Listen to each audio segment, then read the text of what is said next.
The gloves are off. Compass with Rocket Companies and what they're doing in regards to exclusive listings is flying right in the face of both the MLS as well as Zillow.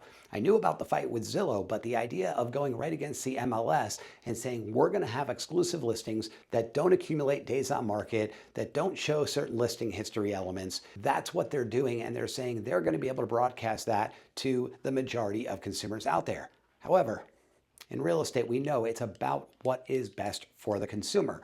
Now, if the consumer has to go to Rocket Companies, Redfin, or Compass directly to find that listing, and so many people are used to using our individual websites, emails that they're getting from a local MLS, or using companies like Zillow, Homes.com, Realtor.com, then there may be a lot of homes that are missing the boat. So my question is Compass doing what is best for their sellers, for their listings? Now, the jury's out on that, right? They could argue from one standpoint that yes, because we have this exclusive network of buyers and sellers and we're matching them without all of the noise and static from outside and this unnecessary competition that really is riffraff, not competitive, creating a supply-demand scenario. Others could clearly argue that if you're not exposing that home to as many people as humanly possible, how can you create the market? Because you might miss somebody that has demand for it and really wants that exact type of home in that exact area. Because remember, this is not like a product on the shelf, right? Like this little Hot Wheels car. Yeah, there are a bunch made that are exactly the same.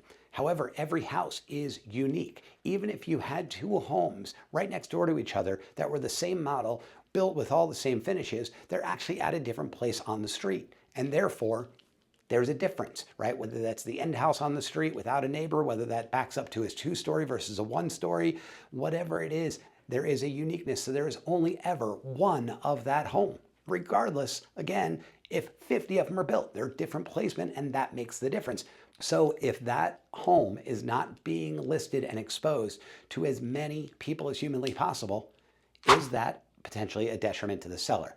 Now, I don't know what's going to come of this. I hope we could all kumbaya and come together, but this is a fight for the real estate ages, and we're going to see what happens. I would love your opinion. What do you think about this exclusive listing scenario? And look, I get it if you've got a coming soon listing and you're not allowed to market it publicly, but you want to send it out to your registered database, which we have the right to do, right? On a one-to-one basis, if we've got that client's information, we could let them know about coming soons. And that's great. That's a nice little advantage, but that's typically for a matter of hours, days, or maybe a couple weeks at best. And that's not really